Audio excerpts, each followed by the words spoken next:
The massive hall fell silent as High Counselor Thex rose from his seat.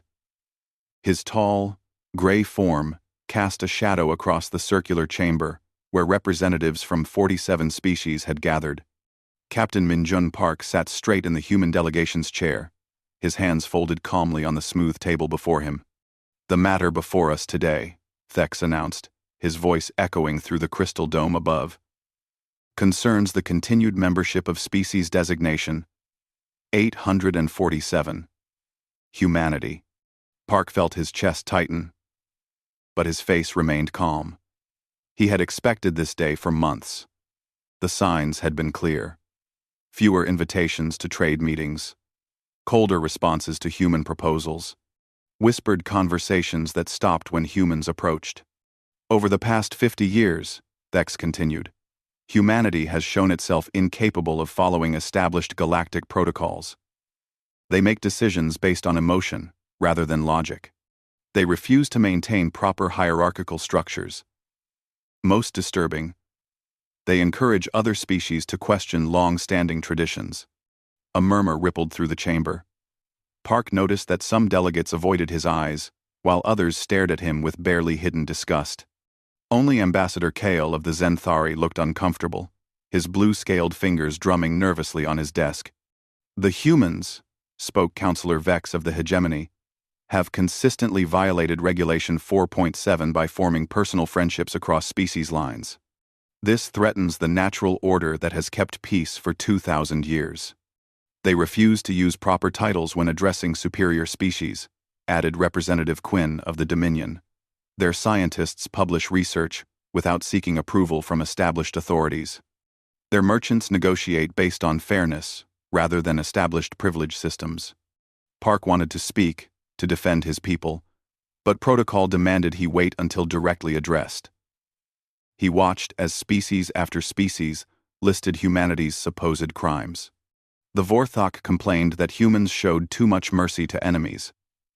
The Keltari claimed humans wasted resources helping refugees. The Sekthar accused humans of spreading dangerous ideas about individual rights.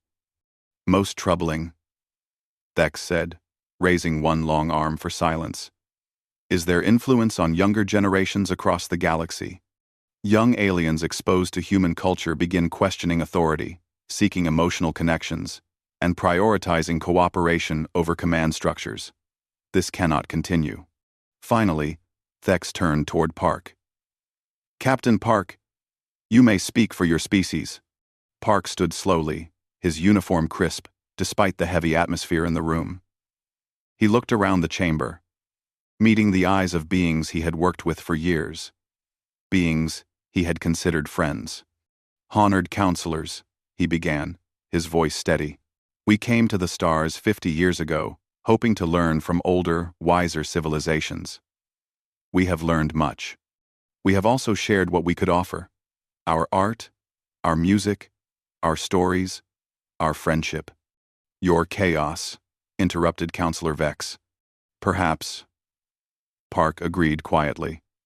"If caring for others, regardless of their species, is chaos, then yes, we are chaotic. If questioning systems that cause suffering is dangerous, then yes, we are dangerous. If believing that strength comes from lifting others up instead of keeping them down makes us unfit for this council, then perhaps you are right." The chamber erupted in angry voices. Some delegates shouted about human arrogance. Others demanded immediate action. Through it all, Park remained standing, calm and dignified. Thex slammed his staff against the floor 3 times. "Silence. Onfling. Flow. Fludge sign." When quiet returned, he continued. "The vote will now proceed. All in favor of permanently banishing humanity from Galaxy Council space?" One by one, the lights above each delegation turned red. 46 crimson signals glowed in the dome above. Only one remained dark. The Zenthari delegation. "Ambassador Kale," Thex said coldly, "your vote." Kale stood slowly, his usual confident posture replaced by visible strain. "I abstain," he said simply. So recorded, Thex replied. By vote of 46-0, with one abstention, humanity is hereby banished from all Galaxy Council territories. You have 30 standard days to remove all human presence from Council space. Any human found in these territories after that deadline will be arrested and imprisoned. Park nodded once. We understand. We will comply. Furthermore, Thex added, any species that aids humanity after the banishment deadline will face severe sanctions. Trade with humans is forbidden. Communication with humans is forbidden. This decision is final. As the session ended and delegates began filing out, Ambassador Kale approached Park. The Zenthari moved carefully, checking that other delegates had left before speaking. Minjun, Kale said quietly, using Park's first name for the first time in years. I am sorry. I tried to warn you this was coming. You did warn us, Park replied. Your messages helped us prepare. There is something else you should know, Kale whispered, glancing around nervously. This vote was not really about your protocols or your influence on young species. What do you mean? They are afraid, Kale explained. In 50 years, humans have built more genuine friendships, created more innovative solutions, and inspired more positive change than most species achieve in centuries. Young beings across the galaxy look to humans as examples of what they could become. The Council fears that if this continues, their rigid control systems will collapse. Park felt a mix of sadness and pride, so they remove the example rather than improve the system. Yes, Kale confirmed. But Minjun, listen carefully. There are many species in Council space who privately disagree with this decision. Some have already begun considering alternatives. Your banishment may not be the end you think it is. Thank you, old friend, Park said, placing a hand on Kale's shoulder. Take care of yourself. These are dangerous times for those who think differently. As Park walked back to the human transport ship, he felt the weight of delivering this news to Earth. 40 billion humans would learn that the galaxy had rejected them, branded them too chaotic and emotional for civilized space. But as he climbed the transport steps, Park found himself thinking not of defeat, but of opportunity. Humanity had always done their best work when others counted them out. They had survived ice ages, plagues, wars, and environmental collapse by adapting, cooperating, and refusing to give up hope. The galaxy thought it was banishing a problem species. Park suspected they had just freed humanity to become something much more dangerous to their rigid order. A successful example of a different way to live among the stars. The transport lifted off from Nexus Prime, carrying news that would change everything. Behind them, the great council chambers grew smaller. But ahead lay the vast darkness of space, full of possibilities the Council had never imagined. 5 years had passed since the Galaxy Council's banishment, and Captain Minjun Park stood on the observation deck of New Geneva Station, watching construction ships work on the newest section of humanity's growing capital. What had started as a desperate exodus had become something nobody expected. A thriving civilization. Sir, the morning reports, said Commander Elena Rodriguez, approaching with a data tablet. She had been promoted to oversee military operations after proving that human defensive strategies could protect their growing territory without the aggressive expansion the Council favored. Park accepted the tablet, scanning the latest updates. 200 systems now? 203 as of yesterday, Rodriguez confirmed. The Kepler expedition found 3 more habitable worlds. Dr. Chen's terraforming teams are already preparing the preliminary surveys. Park nodded, still amazed at how quickly humans had adapted to their exile. The Council had expected them to struggle in the empty regions of space they had been forced to occupy. Instead, humans had discovered these areas were far from empty. They were home to dozens of species that had been overlooked, ignored, or actively rejected by the Council's rigid standards. Any word from the Kithara delegation? Park asked. They arrived this afternoon, Rodriguez replied. Ambassador Yira sent a message saying her people are excited about the cultural exchange program. The Kithara had been the first species humans encountered in their new territory. A peaceful, artistic people who had been exiled from Council space 50 years earlier for refusing to militarize their society according to Council standards.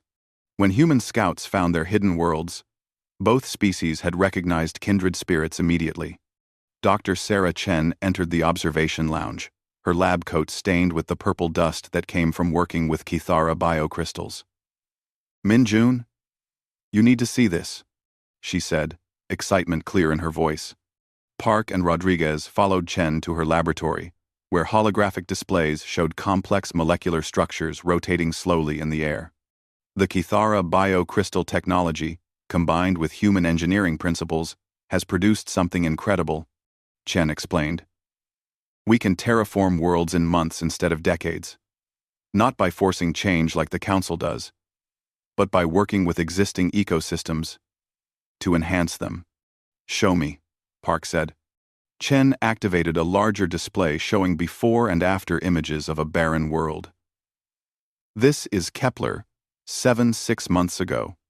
Toxic atmosphere, no surface water, too much radiation for most life forms. The image shifted. This is Kepler, 7 now. Park stared at rolling green hills, blue rivers, and white clouds. That's impossible. Not impossible, Chen smiled. Just different from how the Council does things. Instead of destroying existing conditions and replacing them, we work with what's already there. The Kithara biocrystals help us communicate with the planet's natural systems. We ask instead of demand. Rodriguez whistled softly. How many worlds could we transform this way? All of them, Chen replied. Every world we've found, even the ones the Council classified as uninhabitable. We just need to understand each one's unique needs. Park felt a familiar surge of pride in his species. This was exactly what humans did best. Find new ways to solve old problems by working with others instead of dominating them. An alert chimed on the laboratory's communication system. Sir, came the voice of Communications Officer Kim. We're receiving a transmission from the Council border. It's unusual. Park, Rodriguez, and Chen hurried to the communication center, where Kim had activated the main viewing screen. The face that appeared belonged to Ambassador Kale of the Zenthari, but he looked nervous, constantly checking over his shoulder. Min-jun, Kale said quickly. I cannot speak long. There are developments in Council space you should know about. Young beings from many species are asking questions about the human realm. They want to know if the stories are true. What stories? Park asked. That humans have created a society where different species work together as equals. That you make decisions based on what helps everyone, not just the powerful.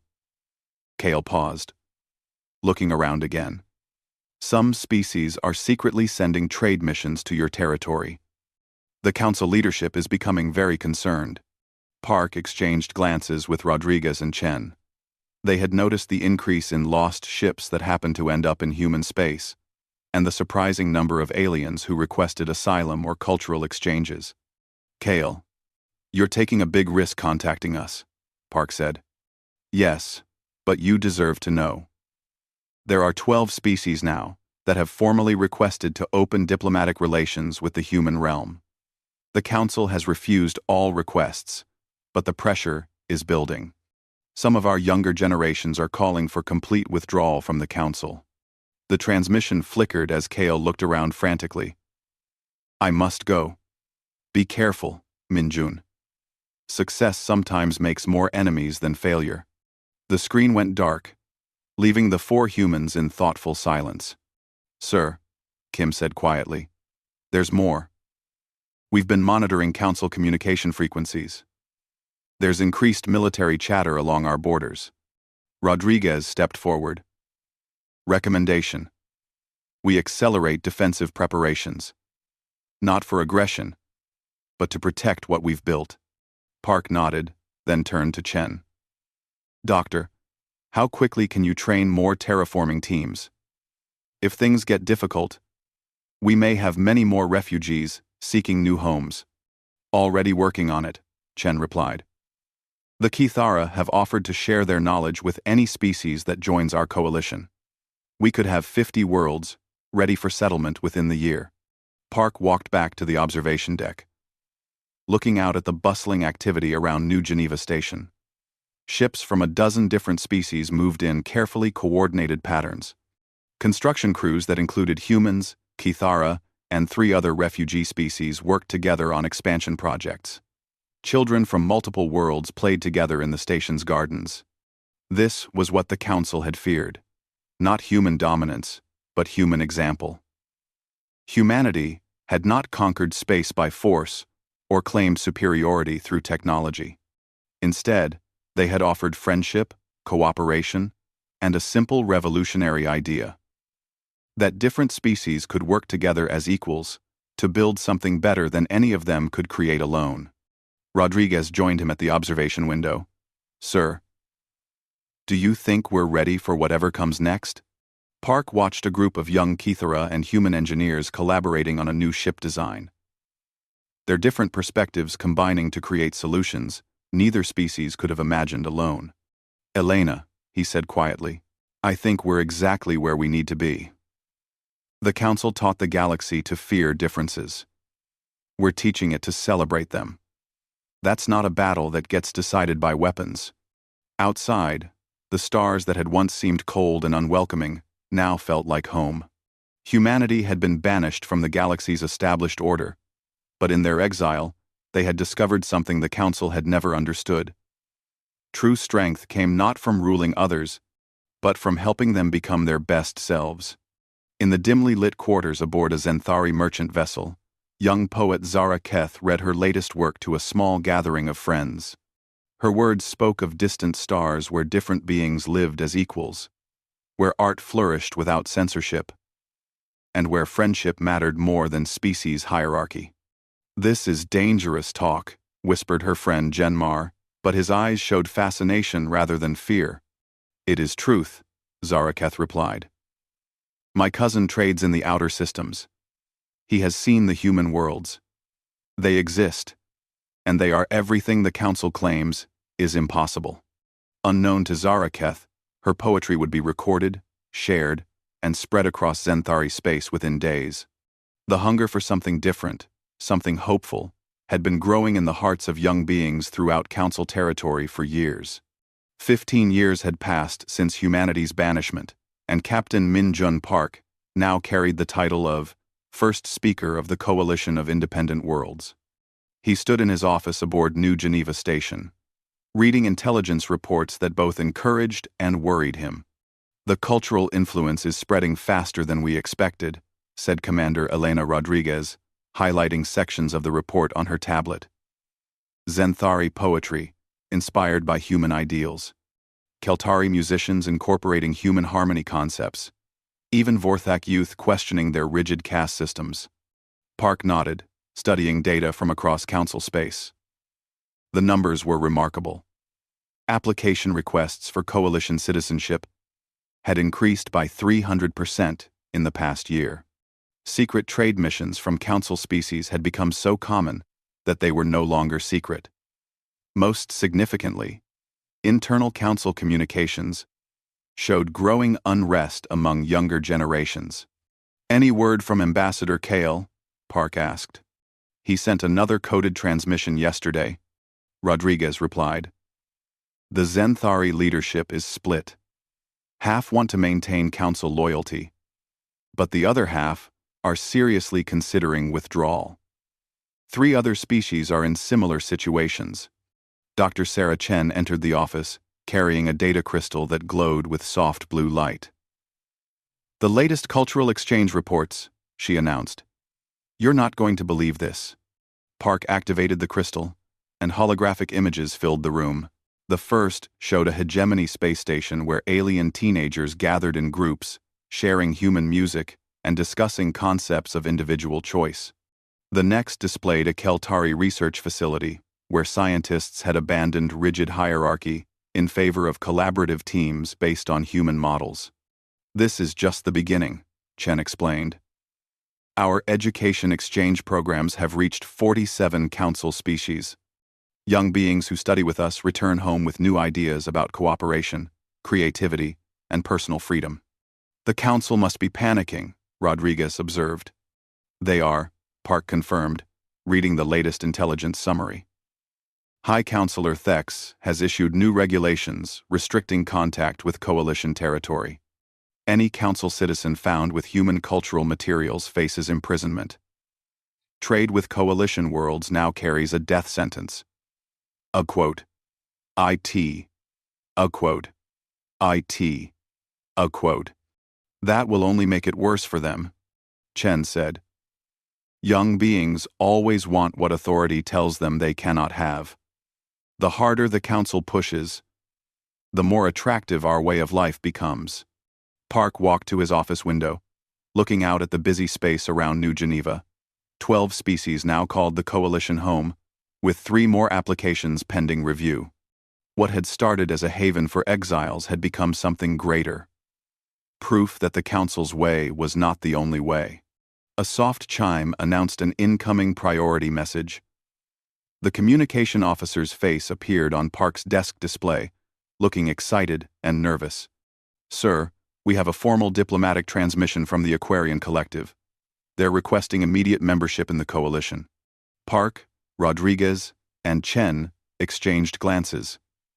The Aquarians controlled 12 star systems and were one of the Council's founding members. Put them through, Park said. The holographic image of Aquarian Prime Minister Reefwalker materialized in the office. Her crystalline form sparkled with agitation, and her usually melodic voice carried an edge of desperation. First Speaker Park, she began. My people can no longer remain silent. The Council's latest directive requires us to surrender 30% of our young adults for military service in their expansion fleets. We refuse to sacrifice our children for wars of conquest.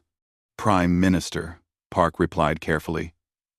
You understand that accepting coalition membership means permanent exile from Council space? We understand, Reefwalker confirmed.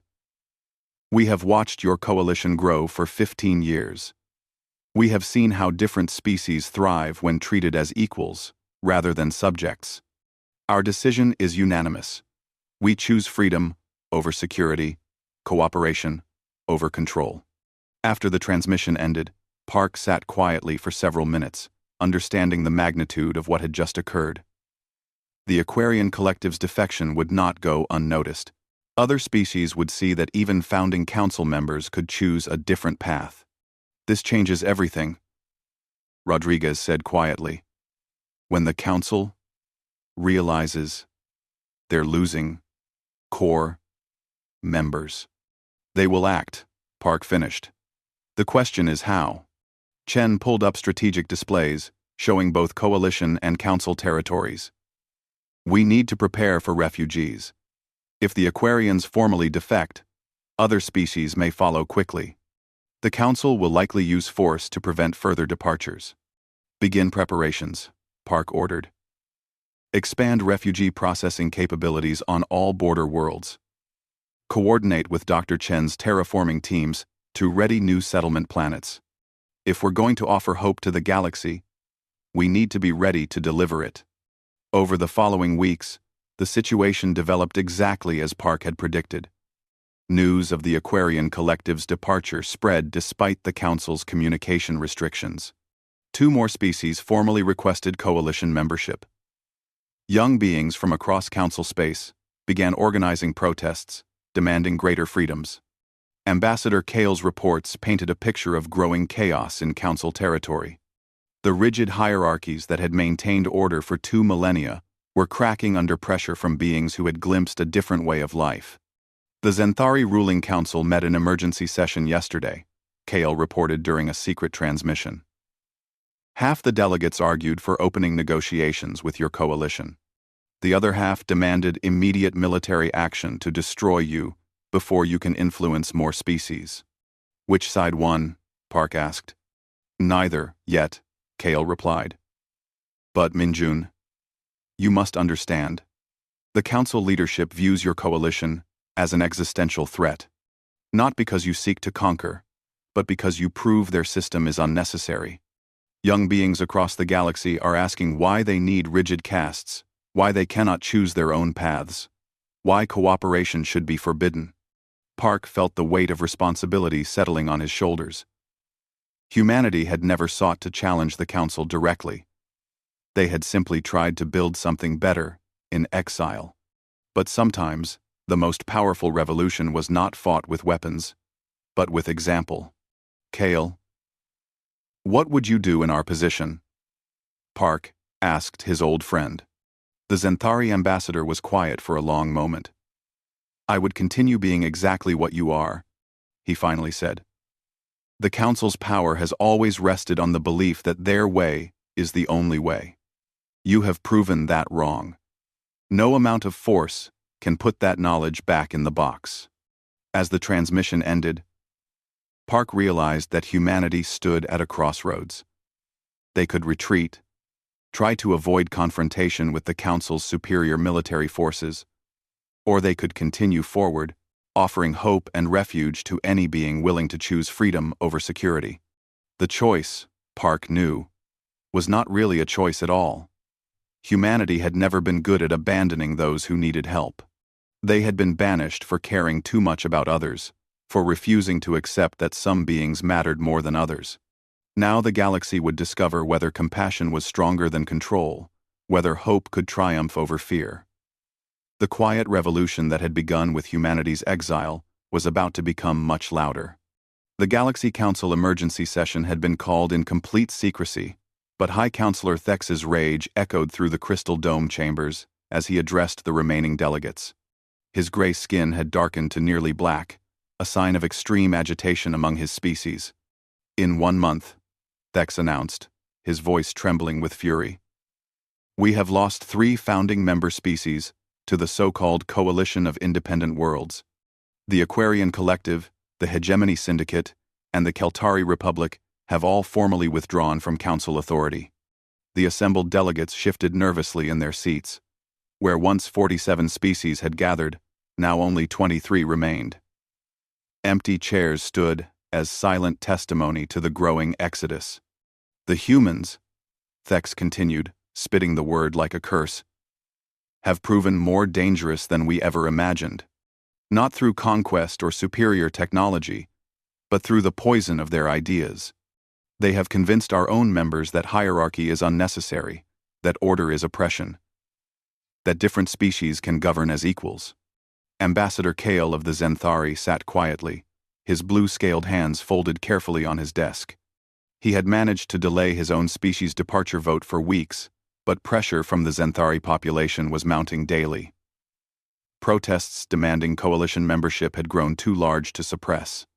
Meanwhile, in coalition space, First Speaker Min Jun Park stood before the largest gathering in New Geneva Station's history. Representatives from 15 species filled the Great Hall, with dozens more participating through holographic projection from across coalition territory. Friends, Park began, his voice carrying clearly through the diverse crowd. We face a choice that will define our future. The Galaxy Council has declared our coalition an existential threat. They are mobilizing their remaining military forces to contain what they call our infectious ideology. Commander Elena Rodriguez stepped forward, activating tactical displays that showed Council fleet movements along coalition borders. Intelligence suggests they plan a complete blockade of our territory. No ships in or out. No communications. No trade. They believe they can starve us into submission. A Kythara delegate raised her crystalline hand. First Speaker, what of the refugee ships already en route to our space? Reports indicate millions of beings have abandoned Council worlds, seeking asylum. We will not abandon them, Park replied firmly. Dr. Chen, please update us on refugee processing capabilities. Dr. Sarah Chen stood, her face showing both exhaustion and determination. We have prepared emergency settlements on 40 worlds. Our terraforming teams have worked around the clock to create habitable environments. We can accommodate up to 10 million refugees, initially, with expansion capabilities as needed. The challenge, Rodriguez added, is getting them here safely. Council patrols are intercepting refugee ships. Some have been destroyed, as examples to others. The hall fell silent at this news. The idea of destroying refugee ships violated every principle of galactic law. But the Council's desperation had apparently overcome their previous restraint. Park felt the weight of leadership pressing down on him. Every decision now affected millions of lives. The coalition had grown beyond anything he had imagined 15 years earlier, but with that growth came responsibilities that sometimes felt overwhelming. "There is something else," said Ambassador Yira of the Kithara, her melodic voice carrying a note of hope. "Our long-range sensors have detected massive fleet movements from the former Council species that joined us. The Aquarians, Hegemony, and Keltari are mobilizing their defensive forces." "For what purpose?" Park asked. "To escort the refugee convoys," Rodriguez explained, bringing up new tactical displays. "They're coordinating with our own ships to create protected corridors through Council blockade lines. It's the largest rescue operation in galactic history." The scale of what was happening began to sink in for everyone present. This was no longer about humanity's exile or even the coalition's growth. This had become a fundamental transformation of galactic civilization itself. Over the next several days, the situation escalated rapidly. Council forces established blockade positions around coalition space, turning away supply ships and refugee vessels. But for every ship they stopped, 3 more found ways through using routes provided by former Council species who had retained their navigation codes. The breaking point came when High Counselor Thex made a galaxy-wide broadcast, transmitted on all communication frequencies. "Citizens of all species," Thex announced from his throne chamber. The entity calling itself the Coalition of Independent Worlds represents chaos and disorder. They spread lies about equality and cooperation that threaten the natural order that has maintained peace for 2,000 years. Any being that aids refugees fleeing to coalition territory commits treason against galactic civilization. But Thex's broadcast was immediately followed by another transmission, one that surprised everyone, including Park himself. Ambassador Kale appeared on screens across Council space, broadcasting from the Zenthari homeworld. "Fellow beings of the galaxy," Kyle said, his voice calm but determined. "I speak as a representative of the Zenthari Republic, which formally withdraws from the Galaxy Council effective immediately. We choose to join the Coalition of Independent Worlds, where our voice will be heard as equals rather than subjects." The Zenthari defection triggered an avalanche. Within hours, 7 more species announced their departure from the Council. Space traffic control systems throughout the galaxy logged thousands of ships departing Council worlds for Coalition territory. Park watched the reports from his office, feeling a mixture of triumph and sorrow. The galaxy was transforming, but at tremendous cost. Families were divided, worlds were choosing sides, and the stability that had lasted for millennia was crumbling. "Sir," Communications Officer Kim announced, "we're receiving a priority transmission from High Counselor Thex himself." Park straightened, wondering what the Council leader could possibly want to say directly to him. Thex's image appeared on the main screen, his features twisted with rage and desperation. "Captain Park," Thex said, using Park's old title as a deliberate insult, "your reckless experiment in chaos has gone too far. The Council offers you one final opportunity to prevent galactic war. Dissolve your coalition, surrender yourself for trial, and order all refugee species to return to their proper worlds." 2. Park looked directly into the camera, his voice steady and clear. "High Counselor, humanity was banished for believing that all species deserved to be treated with dignity and respect. We have not changed our position. Any being seeking freedom and equality will find welcome in coalition space. Then you have chosen war. Thex replied coldly. No, Park corrected. We have chosen hope. The difference between us, Counselor, is that we believe the galaxy is big enough for everyone to find their place. You believe it must be ruled by fear. The transmission ended, leaving Park alone with the knowledge that the quiet revolution had become something much larger. The galaxy was splitting apart, and humanity found itself at the center of a conflict they had never wanted but could no longer avoid. Rodriguez entered the office moments later. Sir, long-range sensors are detecting massive Council fleet movements toward our borders. They're mobilizing everything they have left. Park nodded, feeling the weight of millions of lives depending on the decisions made in the coming days. Elena, send word to all coalition forces. We are not invaders or conquerors.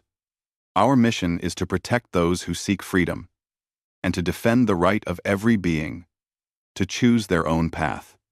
Outside his window, the space around New Geneva Station bustled with unprecedented activity. Ships from dozens of species worked together, preparing for whatever came next. The experiment in cooperation that had begun with humanity's exile was about to face its greatest test. 5 years after the Great Exodus, first speaker Min Jun Park stood in the memorial garden aboard New Geneva Station, reading the names of those lost during the transition. The cost of freedom had been higher than anyone wanted to remember. But the galaxy that emerged from the chaos was something unprecedented in recorded history. The Galaxy Council still existed, but only barely. 5 species remained loyal to High Counselor Thex. The core, Vorthak Dominion, the militant, Sekthar Empire, and 3 smaller species, whose fear of change outweighed their desire for freedom. They controlled roughly 1/10 of former Council territory, ruling through increasingly harsh military control. The rest of the galaxy had joined the coalition of independent worlds, creating the largest voluntary alliance in galactic history. 39 species worked together as equals, sharing technology, resources, and governance responsibilities. Sir, came the voice of Communications Officer Kim, now promoted to Director of Interspecies Communications. We're receiving an emergency transmission from Vorthak Space. It's High Counselor Thex himself.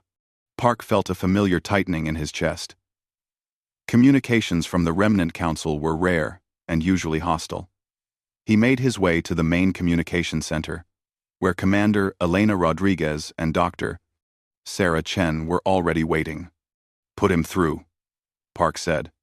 Thex appeared on the main screen, but he looked nothing like the proud, arrogant leader who had banished humanity decades earlier. His gray skin had faded to an unhealthy pale color. His robes were rumpled, and his eyes showed a desperation that Park had never seen before. First Speaker Park, Thex began, his voice lacking its former authority. I am transmitting from the emergency bunkers beneath Vorthak Prime. We require immediate assistance. Park exchanged glances with Rodriguez and Chen before responding. What kind of assistance, Counselor? The Devourers have returned, Thex said simply. The blood drained from Park's face. Every spacefaring species knew the legends of the Devourers, ancient machine intelligences that had swept through the galaxy 3,000 years ago, consuming entire civilizations before mysteriously vanishing. Most beings assumed they were extinct or had moved to other galaxies. How many ships? Rodriguez asked, her military training taking over. We detected the advanced scouts 6 months ago, Thex replied.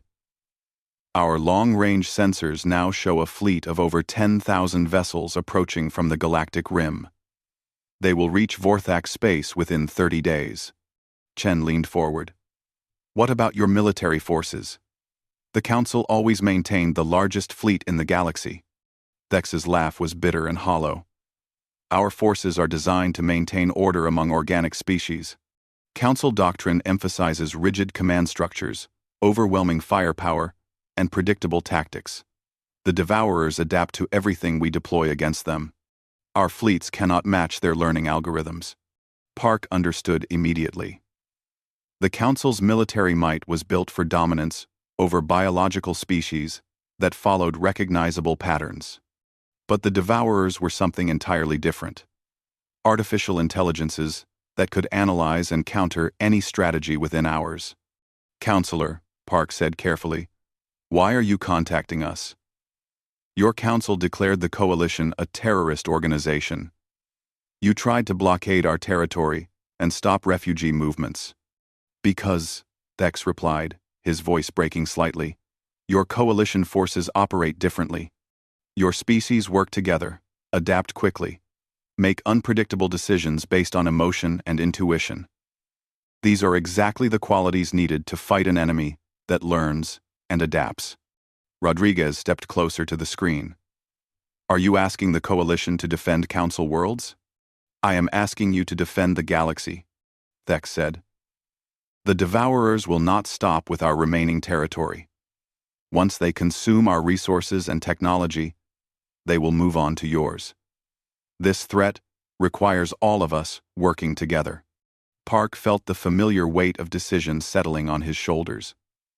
The Coalition leadership would need to vote on any military action, especially one involving their former oppressors. But 30 days was not much time for debate. "Counselor, I need to discuss this with our member species. Can you transmit all available data about the Devourer fleet?" "Already prepared," Thex replied, looking slightly hopeful for the first time. "First speaker, I know we have given you no reason to trust us. We banished you, tried to blockade you, called you terrorists and chaos bringers.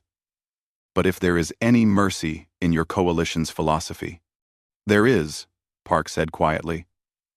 "We will review your data and respond within 24 hours. After the transmission ended, Park, Rodriguez, and Chen sat in silence for several minutes, absorbing the magnitude of the situation. "Well," Chen finally said, "this is exactly the kind of impossible problem humans are good at solving."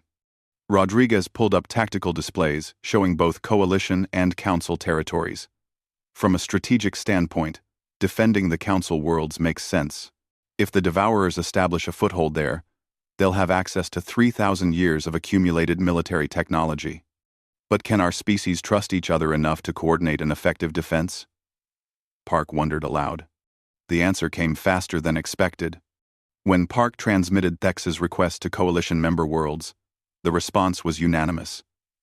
Every species voted to aid the Council worlds, despite their history of oppression and hostility. Ambassador Kale, now serving as Zenthari representative to the Coalition, summarized the prevailing sentiment. "We fight not for the Council that rejected us, but for the billions of innocent beings who call those worlds home." The combined Coalition fleet that assembled near the Council border was unlike anything the galaxy had ever seen. Ships from 39 different species, using technologies and tactics that no single culture could have developed alone. Human adaptability combined with Kithara biotechnology, Aquarian defensive strategies merged with former hegemony innovation. Dr. Chen's greatest triumph came in the form of adaptive shield generators that could adjust their frequencies in real time, making it impossible for the Devourers to find consistent vulnerabilities. Ambassador Yira's people contributed bioneural networks that could think faster than artificial intelligence algorithms. When the Devourers arrived at Vorthak space, they encountered something their programming had never faced. A coordinated defense by dozens of species working in perfect harmony, each contributing their unique strengths to a whole that was greater than its parts. The battle lasted 3 days and nights.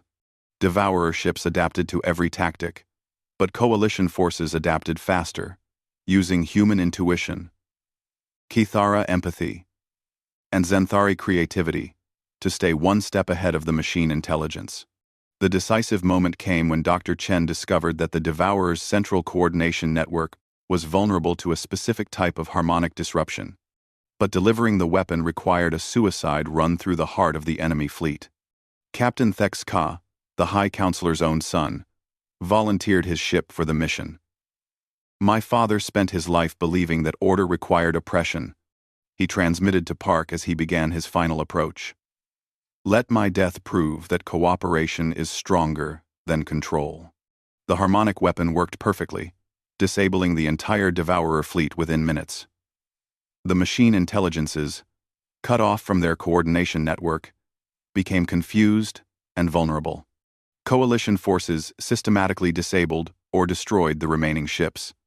In the aftermath, High Counselor Thex stood before a joint session of the Coalition Assembly, formally requesting membership for the remaining Council species. "We have been humbled," he said, his voice carrying none of its former arrogance. "For 3,000 years, we believed that strength came from dominance, that order required oppression. But we have seen what true strength looks like. Beings of different species working together as equals, each contributing their gifts to defend all." The assembly vote was close, but ultimately positive. The former council species were accepted into the coalition, bringing the total membership to 44 worlds, working in harmony. Years later, Park often returned to the Memorial Garden, now expanded to honor all those lost in the galaxy's transformation. The names included humans who died in exile, refugees who perished seeking freedom, council soldiers who fell defending their worlds, and coalition fighters who gave their lives for strangers. But surrounding the memorial, children from dozens of species played together in the gardens of New Geneva Station. They spoke a dozen languages, came from dozens of worlds, and saw their differences not as barriers, but as sources of strength. Ambassador Kale found Park there one evening, watching a group of young beings work together to build an impossible tower using blocks that defied conventional engineering. "Do you think it was worth it?" Kale asked, gesturing toward the memorial stones. Park watched as a young Vorthak child helped a human teenager solve a structural problem, their different perspectives combining to create something neither could achieve alone. "Ask me in 100 years," Park replied, "when these children are leading the galaxy." The stars above New Geneva Station shone with the light of 44 different homeworlds, each contributing to something greater than the sum of its parts. Humanity had been banished for being too chaotic, too emotional, too willing to form connections across species lines. In the end, those supposed weaknesses had become the foundation for a new kind of civilization. One based not on control or dominance, but on the radical idea that every being in the galaxy deserved dignity, respect, and the chance to contribute their unique gifts to the whole.